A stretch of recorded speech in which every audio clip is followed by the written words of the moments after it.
국정농단 사태의 발단이 된 이른바 정윤회 문건과 관련해 청와대에서 문제를 제기하고 경찰이 재조사에 나섰죠.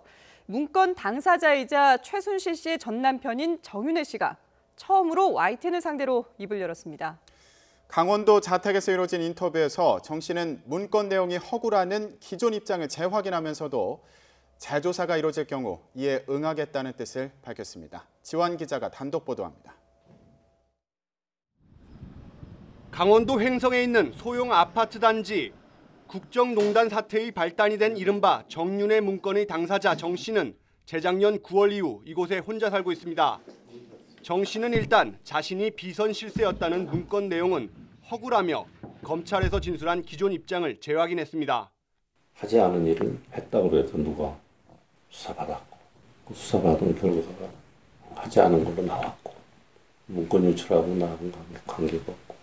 구속돼 재판에 넘겨진 정호성 전 청와대 부속비서관이 문건에 등장하는 비선 실세는 정 씨가 아니라 최순실 씨였다고 진술했다는 일부 언론 보도에 대해 어떻게 생각하냐는 질문에는 당시 문건 내용 대부분이 자신을 지목하고 있었다면서도 전 부인인 최순실 씨에 대해선 말을 아꼈습니다. 비서관들은 한 달에 2번씩 만나서 회의를 했고 인사에 개입을 했고 뭐 이런 내용들인데 전부 나야. 그러니까 나는 당연히 내가 수사받아야지. 특히 자신은 과거 박근혜 의원 선임 보좌관에서 물러난 이후 국정에 개입하지도 차명 전화를 이용해 이른바 문고리 3인방과 통화를 하지도 않았다고 말했습니다. 현재 논란이 되는 문건 유출 과정에 대해서는 전혀 알 수 없다면서도 거짓 문건 작성에 관여한 당시 청와대 민정수석실에 대해서는 강한 불만을 드러냈습니다. 문건 유출에 대해서는 뭐 어떻게 됐는지 난 알 바도 아니고 알 수도 없는 일이고.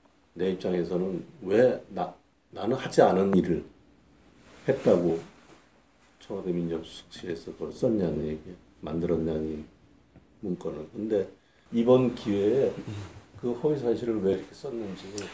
이와 함께 정 씨는 현재 덴마크에 있는 정유라 씨나 자신의 손자와는 지난해부터 연락이 전혀 되지 않는다고 말했습니다. 정윤회 씨는 또 이번 정윤회 문건 재조사 방침과 관련해 경찰이나 검찰 등 수사기관이 요청할 경우 수사에 적극 협조하겠다는 뜻을 밝혔습니다. YTN 지완입니다.